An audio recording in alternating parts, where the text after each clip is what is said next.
Social workers are professionals who help individuals cope with challenges in their lives. They work with a variety of populations. This could include children, people with addictions, and people with disabilities, and many more. Social workers can work in mental health clinics, schools, hospitals, or private practices.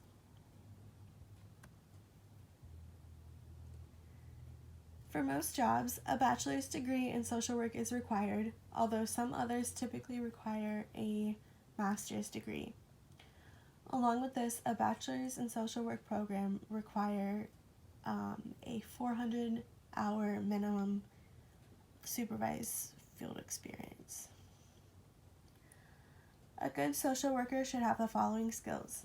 They should have communication skills, emotional skills, interpersonal skills, organizational skills, and problem-solving skills. In 2019, the median annual pay for social workers was $50,470, but pay varies based on training in the area you are located in. Most social workers work full-time. They typically put in overtime and are on call. They work evenings, weekends, and holidays, and they have to have a flexible schedule and be open to changes. I've always had an interest for helping others.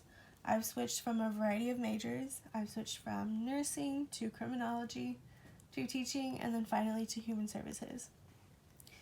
These all would involve the bettering of others in some way. A friend once suggested to me to look into the Human Services Program Administration degree because she thought it would be a good fit for me. So I did, and then I looked into what jobs I can get with the degree and what the jobs would consist of, and I knew that it was something that I had to do. For my externship, I looked into CASA in my hometown.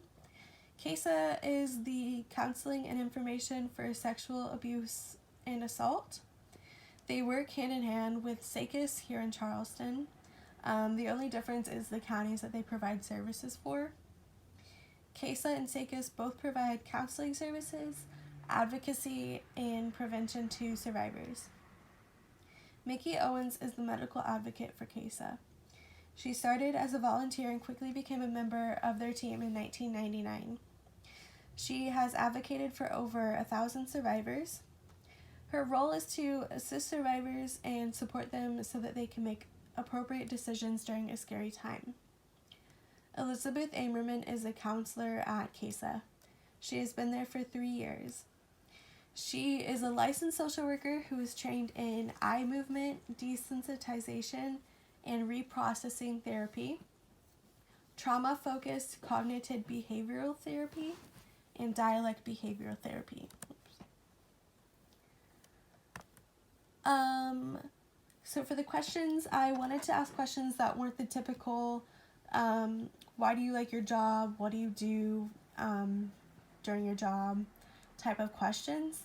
I asked the first one because I switched my major so many times, and it's just kind of nice to hear that other people do the same thing. I asked the next two because their answers could be important information for the future, especially because I'm already bad at balancing things in my life. The last question was not on the list, but I feel like it's important to ask anyone moving forward. I think what companies do for their employees during this time says a lot about where their values are. From both individuals, I received a very similar answer for this first question. Mickey loves being an advocate and has always felt like it's her life's calling and passion. Elizabeth has been sure of her job ever since she started.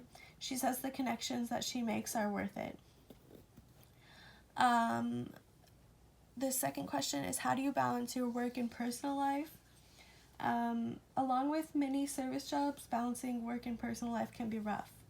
A tip that I received was to leave work at work and don't bring it home unless necessary. Then we have burnout. Burnout can be really common. For those of you who don't know, burnout is an exhaustion caused by stress. It happens when you feel overwhelmed and drained. Mickey says that she has experienced burnout before. She said that she reached out to coworkers and family during this time, and she also worked on reevaluating her priorities. And then during COVID-19, what has your organization done to provide safety? SACUS and CASA both have their offices closed to visitors. Counselors and clients work remotely and have discussed options best for them. Agencies do require masks while working and encourage frequent hand washing and or the use of hand sanitizer. Their 24-hour hotline is still available to those that need it.